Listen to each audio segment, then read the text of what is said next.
Hello everyone, it's Bernard here And Peter from the Almost Painted channel. And we are back. Yes, we had a very long break and we were absent, but the thing that brought us back is actually amazing. It's our favorite thing in Warhammer, I think, ever since 5th edition when we started playing, and that is boarding actions. Yes, it's the best way to play Warhammer in our opinion. We agree on that. And it's basically updated to 10th edition. I mean, it was already kinda updated. Yeah. But now all the rules are in one place, which is great, especially if all the rule bloat that's happening in Warhammer. It's really hard to follow. Like, we were trying to, get back to regular games. Yes. Even without recording.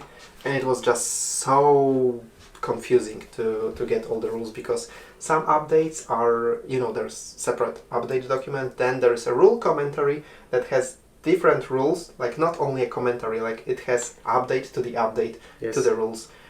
We will get there eventually, but for now there will be a lot of boarding actions because we love them. If you don't, we are sorry. We hope you will find them interesting because they can really be exciting. They can come down to, single hatchway being opened or not, with the other player trying to hold it and defend. Yes, block.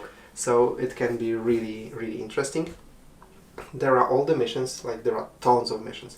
They have been previously available in different sources. Yes, in Arcs of Omen books, and now they are just combined into this one single large tome. Yes. So we have some basic rules, all the missions, and I think it's like 50 or something like that. Yeah. And all detachments for all the armies. Which is great. It's basically like the indexes in 8th edition, that you have detachments for all the armies that are currently in game. They'll probably, the codices are already out, so they are not adding them to the codices. So you basically buy one book and you have rules for all the armies. That's why when I'm playing Orcs and Peter's playing Dark Angels, we only have our data cards. Exactly. This is, I think, the only game format when you don't need the codex for your army. You just need to know your main army rule. In my case, it's Wa. In Peter's case, it's Oath of Moment. Oath of Moment. Yeah. If you know that all the rest, the detachment rule, the tweaks to the army rule, everything is in this book, and then you just have the data cards.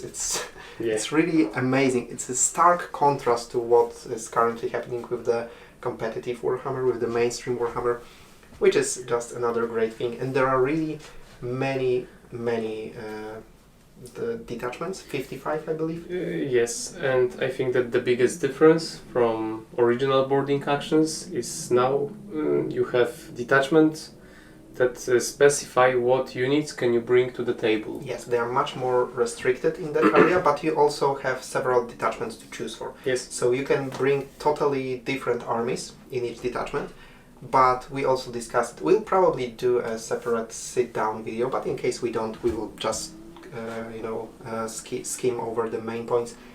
You can have a really big collection of models, like let's say 2,500 points of an army, and it may be hard to find different units to fit the detachments. I mean, it's not really very hard, but it's they are kind of not overlapping. Like there is a Terminator themed one, and then there is like the Phobos themed one, and you can't take a Phobos leader with Terminator squad, etc. If you have many different types of units in your army, and it's also mainly infantry, so without all the vehicles, monster and so on, so it can actually be hard to have like 2 or 3 units of like Phobos Marines or Terminators and so on. Yes, you just need to focus on one thing, which, I mean, it's kind of fluffy. I don't have any, restrictions. So now, because I'm playing Orcs and I basically have my Bully Boys detachment, which is actually kind of amazing here. There's also this combined arms regular Orcs detachment, and that's surprisingly open, because you can take many specialized units, but only one of each. So you can't spam, for example, commandos. You can't have all the burner boys. You can have one unit of each, but it's kind of cool. And then in my I just bring knobs and mega knobs. And I think that this type of detachments is great for balance, because you more or less have specified what units can you bring in each detachment. You have a specific detachment rule for this type of units, enhancements, and a couple of stratagems. Yes, you have everything, you exactly know what units will be using those stratagems. So even for Space Marines with a huge army, it's kind of easier to balance it out. It's also more thematic, so I actually like it, but I can see some reservations from some players that you just have to, build an army, or at least this detachment for. And I think that after a couple of games we will see what is the balance between different factions and because I heard from some YouTuber, I don't remember which one, so sorry, Liam Dempsey, I believe, but basically that the boarding actions are currently very uneven in the way that the player who goes second, I believe, has a huge advantage, but in our experience it comes down to, well, obviously sometimes to luck, to the last minute open door halfway, but also to who has better stratagems and who has a better army, which is basically the same as with regular 40k, except, and this is my only reservation, my only fear, is that the boarding actions actually totally opposite to the Warhammer, the main Warhammer, won't be updated like almost at all. They just released everything you may want, which is great. Then they will forget it, and it may turn out that some armies are super powerful, and it will stay that way till the end. Yeah, but it is a very interesting topic because, for example, in stratagems we have Insane Bravery, which was recently updated. Yes. In balanced data slate, yes. To work before you roll for the. Exactly, and in boarding actions book, it still works in a way that you use it after you fail a test. Yes. A brave. Yes. Well, basically, boarding actions, they have their own stratagems. They have only 5, universal ones. They have Insane Bravery, Counter-Offensive, Command Reroll, and 2... 2 specific? Yes. So, Battlefield Command for leaders? Yes. So that...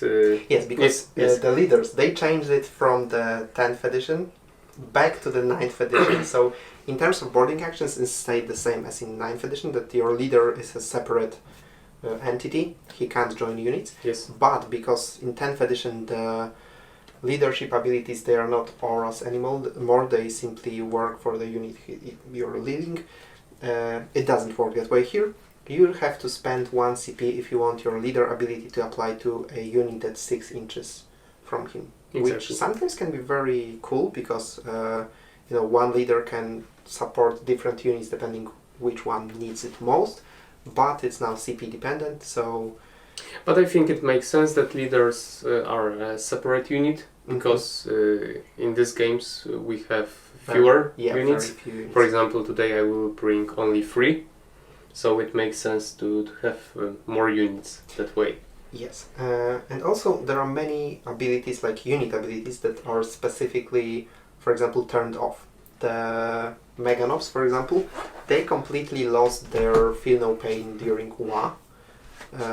It's a rule adaptation. Like, they don't have this rule at all, which for me is a little sad because they recently got a price hike because of that rule, and now they can't even use it, and they remain the same price because there's no separate point values for boarding actions. I think they could change the points maybe, but they decided to change the balance of the rules. Game, And on my side, for example, I have Deathwing Knights, and they don't have Inner Circle ability, so... Yeah, so there are slight changes, there are rules adaptations. I think it's cool. We will see how it turns out during the game, but so far I'm really excited for it. Yeah. I may have sound a little negative about some things, but honestly this is the best version of boarding actions ever. Yeah. All the rules are in the single book. You don't need the supplement. You basically don't even need the codex. You just need to check the rule, even though Wikipedia or whatever. I was just wanting to point out that when Peter was using his data cards, that they are already outdated because the weapons changed. Yes, on Deathwing Knights. But then again, it's not something that the codex would fit. It's super great fun game. You set up the table, you have all the immersive terrain. It's really worth it in my opinion. The new book really lives up to the expectation. It's a softback, which was surprising for me, but it's the thickest book. I think it's as thick as a Leviathan. Yeah, because it's almost 300 pages. Yeah, it's quite impressive. Yeah. Yeah, and the different detachments are really super cool. You just need to get down to it, go through it, find the best one. And the armies, they're really small, so both the games are fast, painting, assembling them, everything. I now want to make, freebooter orc army again, but Captain Padrock is dead, so I would need to figure something out. Yeah. But different styles. I really like the idea because there is the Votan one. And I have obviously some Votan. Their army roster consists of two detachments. I mean, they have two detachments, but one of them is only the Einher champion, the bulky one with in big armor, and Einher guard. I have to check it out. So basically, you have only buffed up dwarves, which is amazing. Like, this is the only picks you can take. Weeks of autumn. Yeah. It looks really good, but can you take up to two of everything? So you can take two Einher champions. I mean, because you still have to be go able to take 500 points. Yes. Yeah, and the regular one is basically you can take everything apart of vehicles. Yeah. So it's cool, take characters and everything. But the other one is so cool, just boarding party of dwarves in super suits. Yeah. Yeah, but all in all, we think this is a great book. Maybe after a couple of games we will do some review. Yeah. But we are very happy that it finally delivered boarding actions in 10th edition. So now we will be playing boarding actions and making boarding actions game/diorama. Yes. You will see soon. Yes. We will be doing it at our time. Let's not overpromise this time. Yes.